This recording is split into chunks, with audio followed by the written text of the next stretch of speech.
তুমি জান্নাতের কোন দরজা দিয়ে যেতে চাও কমেন্টে অবশ্যই জানাও। জান্নাতের 8টি দরজা আছে। প্রথম দরজা বাব আল জিকির। এই দরজা দিয়ে সেই সব মুসলমান প্রবেশ করবে যারা আল্লাহর জিকির করে।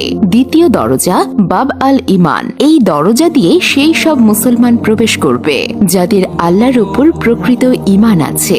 তৃতীয় দরজা বাব আল কাজিমিন। এই দরজা দিয়ে সেই সব মুসলমান প্রবেশ করবে যারা রাগকে নিয়ন্ত্রণ করতে পারে এবং অন্যদের ক্ষমা করে। চতুর্থ দরজা আল হজ। এই দরজা দিয়ে সেই সব মুসলমান প্রবেশ করবে যারা আল্লাহর সন্তুষ্টির জন্য হজ করেছে। পঞ্চম দরজা আল রায়ান। এই দরজা দিয়ে সেই সব মুসলমান প্রবেশ করবে যারা আল্লাহর জন্য রোজা রাখে।